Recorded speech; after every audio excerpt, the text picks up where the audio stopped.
দীর্ঘ 2 বছর ধরে শ্রমিকদের হয়নি সিওডি। কর্তৃপক্ষকে বারবার বলার পরেও শ্রমিকদের আবেদনের সাড়া না মেলায় বুধবার সকাল থেকে মহিষাদল ব্লকের গেউখালীতে জল প্রকল্পের গেটের সামনে অবস্থান বিক্ষোভে সামিল হন কর্মরত শ্রমিকরা। দীর্ঘ প্রায় 2 বছর ধরে শ্রমিকদের সিওডি হয়নি। কর্তৃপক্ষকে বারবার বলার পরে শ্রমিকদের আবেদনের সাড়া না মেলায় বুধবার সকাল থেকে মহিষাদল ব্লকের গেউখালীতে জল প্রকল্পের গেটের সামনে অবস্থান বিক্ষোভে সামিল হন কর্মরত শ্রমিকরা। পূর্ণেন্দু গিরি নামে এক শ্রমিক জানান, আমাদের এই অবস্থান বিক্ষোভটা হচ্ছে স্যার 26 তারিখে একটা সিওডি, এই 26শে নভেম্বর বসে একটা সেটেলমেন্ট করা হবে বলে ডিএলসিতে রেডি হয়ে গেছিলো। 4800 টাকা একটা অ্যামাউন্ট, 4-5 বছর ওরা বলেছিল, আমরা বলেছিলাম যে 3 বছর। ডিএলসি বললো ওটা 4 বছরে করুন। আমরা 4 বছরে, যেহেতু 3 বছরে 3600 ছিল, 4 বছরে তাহলে 4800 হয়, সেই হিসাবে রেডি হয়েছিল। 2 তারিখে সাইন টাইন হওয়ার কথা ছিল, কিন্তু হঠাৎ ম্যানেজমেন্ট 2রা ডিসেম্বর গিয়ে বলে আমরা 2000 টাকার বেশি দিতে পারবো না। সেই টেবিল ওখান থেকে ডেটও নেয়নি, যে একটা ডেট দিই আপাতত, সে ডেটটাও হয় না, ফাইনাল হয়নি, কোম্পানি চলে আসে। আমরা ওয়ার্কাররা 2 বছর ধরে ভুগে ভুগে আর পাচ্ছি না। তাই আমরা লাগাতার যতক্ষণ না নতুন করে সিওডি হয় আমাদের ধর্না আন্দোলন বিক্ষোভ চলবে। আর 60 আমাদের সিওডি অনুযায়ী 6 ম্যান বসে ছাঁটাই করার কথা ছিল, কিন্তু সবাইকে ছাঁটাই করে দিচ্ছে। 60 হয়ে গেলে কোনো বেনিফিট 6 ম্যান গঠনও করেনি, আর বেনিফিটও কিছু দেয়নি। কতজনকে এরকম ছাঁটাই হয়েছে 80 জন। ওরা কোনো কিছুই পায়নি। 6 ম্যান বসে সিওডিতে লেখা ছিল, 21-এর সিওডিতে 6 ম্যান বসে তাদের একটা বেনিফিট ঠিক হবে, তবে তারা ছাঁটাই নেবে। কিন্তু এরা জোর জবরদস্তি বিভিন্ন রকম ভয় দেখিয়ে তাদেরকে ছাঁটাই করে দেয়। কাজ চলছে, সেই লোকগুলো খেতে পায়নি, তাদের ওষুধ না পেয়ে তারা 3-4 জন মারা গেছে। এমনিতে 3 জন ক্যান্সার মরণাপন্ন রোগে ভুগতেছে। ম্যানেজমেন্ট আপনাদের দাবি না মানে আমাদের দীর্ঘ এই আন্দোলন চলবে।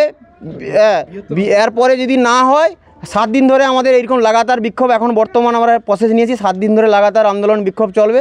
এরপরে যদি কিছু কর্ণপাত না হয় আমরা এর থেকে বড় কিছু করা, দরকার হলে আমরণ অনশনেও আমরা বসতে রাজি। স্থানীয় তৃণমূল বিধায়ক তথা ইউনিয়নের সভাপতি তিলক চক্রবর্তী জানান, কে স্থানীয় কীভাবে করছে আমি জানি না, ওদের সিওডি হওয়া উচিত। আমরাও মনে করি শ্রমিকদের ন্যায্য পাওনা দেওয়া উচিত। প্রথম পর্যায়ে কোম্পানি ধরাছোঁয়া দিচ্ছিল না, পরবর্তী সময়ে তাদেরকে জিজ্ঞেস করতে তারা প্রথম থেকেই ধরছিল যে এইচডিএ এবং আমরা ছাড়া শ্রমিকদের সঙ্গে আলোচনা করা যাবে না। এইচডিএ পরবর্তী সময়ে বলেছে যে এটা আমার দেখার কথা না, এটা হচ্ছে কোম্পানি দেখবে। পরবর্তী সময় কোম্পানি লেবার কমিশনের অফিসে গিয়ে বারে বারে বসেছে। আমিও চাই ওদের সমস্যা মিটে যাক, কর্মী তাদের ন্যায্য পাওনা। এবং পরবর্তী সময়ে আমি যদি ওই কোম্পানির প্রেসিডেন্ট হই, আমার কাছে না বিষয়টা কোথায় যাচ্ছে, কতবার হচ্ছে, কিভাবে বসছে, কি কি আলোচনা হচ্ছে, আমি ডিটেলস জানি না। কোম্পানি জানে আর শ্রমিকরা জানে। তো যদি মিটে যেত মিটে যেত, এখন কেন মিটেনি আমি তাহলে খোঁজ নিয়ে দেখব। আমি তো জানি ওরা মিটে যাবে বলে আমরা শুনছিলাম যে কোম্পানির সঙ্গে বসে কর্মচারীরা মিটিয়ে নেবে। তো কর্মচারীদের সঙ্গে মিটে গেলেই আমার কোনো আপত্তি ছিল না। আমি প্রেসিডেন্ট হিসাবে কর্মচারীরা আমাদেরকে, আমার সঙ্গে ডিটেলস সেই বিষয়ে কোনো আলোচনা করেনি। তো তারা যদি মিটিয়ে নিতে পারতো আমার কোনো আপত্তিও ছিল না। আমি ওই ব্যাপারে কোনো কিছু হস্তক্ষেপও করিনি।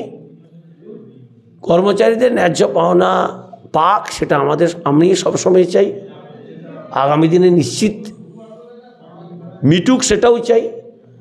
তার জন্য আমার পর্যায় থেকে যতটুকু সহযোগিতা থাকবে।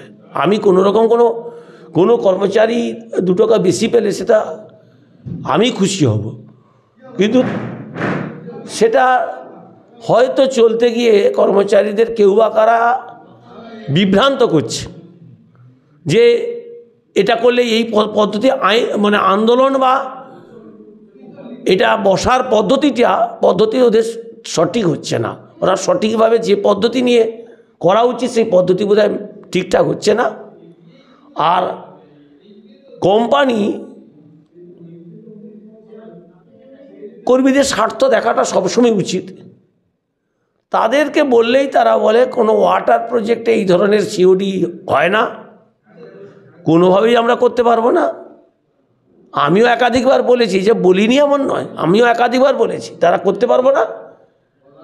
এবং শেষমেশ আমি যা শুনলাম যে 2000 টাকা যা ছিল তার থেকে 2000 টাকা করে বাড়াবে, তাতে কর্মচারীরা বলছে যে না, আমরা আরও বেশি চাই।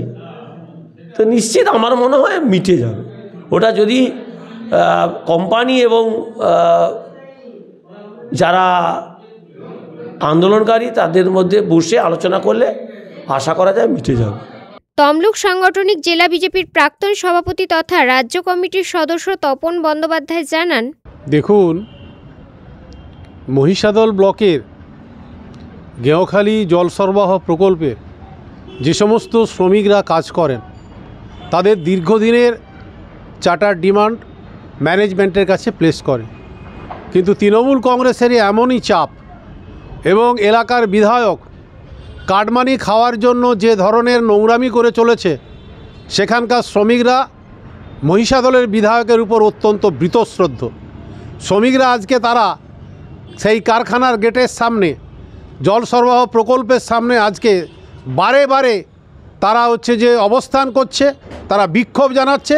তাদের ন্যায্য দাবি, সেই দাবিগুলোকে নস্যাৎ করার জন্য মহিষাদলের বিধায়ক ম্যানেজমেন্টের সঙ্গে যোগসূত্র করে তারা অন্যায়ভাবে সেই কাজকর্ম করার চেষ্টা করছেন।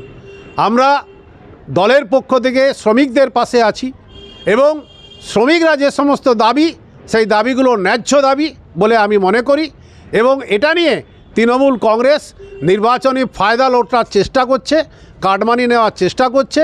মহিষাদলের বিধায়ক ওতপ্রোতভাবে যুক্ত, তিনি এই সমস্ত বিষয়গুলো করাচ্ছেন, কিন্তু তার লোকেরা তাদের সেখানে নতুন করে আবার ঢোকানোর জন্য পদ্ধতি গ্রহণ করছেন। এটা তৃণমূল কংগ্রেসের নতুন চাল। রঞ্জন মাইতি রিপোর্ট, খবর BCBS।